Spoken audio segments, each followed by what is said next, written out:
Section 1. You will hear a man asking for information about health services in the place where he is living.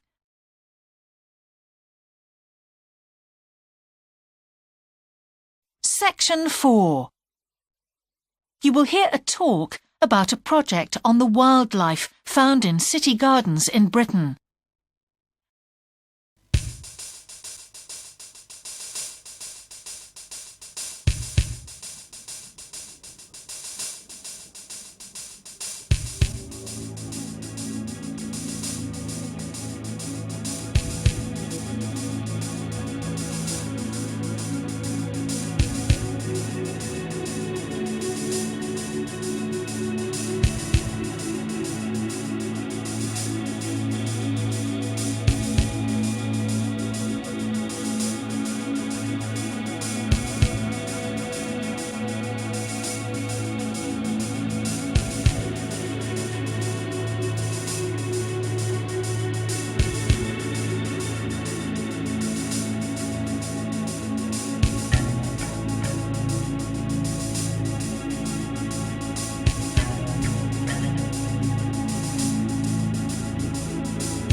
Now listen and answer questions 7 to 10.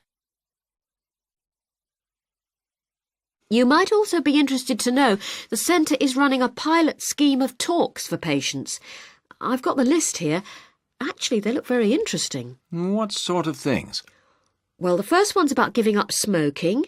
It's next week, the 25th of February at 7 p.m, and that's in room 4. It says the talk will stress the health benefits, particularly for people with asthma or heart disease. That sounds very interesting. There's also a talk for families with children. It's on healthy eating and takes place on the 1st of March at 5 o'clock. Will that be at the health centre? Actually, it's at the primary school on Shore Lane.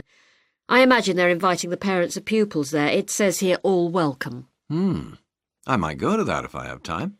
There's a couple of other talks. One giving advice about how to avoid injuries while doing exercise. It's on the 9th of March. Oh, it's a late afternoon talk at 4:30. And it'll be in room 6. It also says the talk is suitable for all ages. And finally, there's a talk called Stress Management, which is on the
first species to generate a lot of interesting information was frogs, and there was a clear pattern here. They proliferate where there is suitable water. Garden ponds are on the increase. Rural ponds are disappearing, leading to massive migration to the towns. Hedgehogs are also finding it easier to live in urban areas, this time because their predators are not finding it quite so attractive to leave their rural environment, so hedgehogs have a better survival rate in cities. We had lots of sightings, so all in all we had no difficulties with our efforts to count their numbers precisely. Our final species is the finest of bird singers, the song thrush. On the decline in the countryside, they are experiencing a resurgence in urban gardens because these days gardeners are buying lots of different plants, which means there's an extensive range of seeds around, which is what they feed on. Another factor is the provision of nesting places, which is actually better in gardens than the countryside. Hard to believe it, but it's true. Incidentally, we discovered that a massive new survey on song thrushes is about to be launched, so you should keep an eye open for that. Now, I'd be happy to answer any questions you may have. That is the end of section 4. You now have half a minute to check your answers.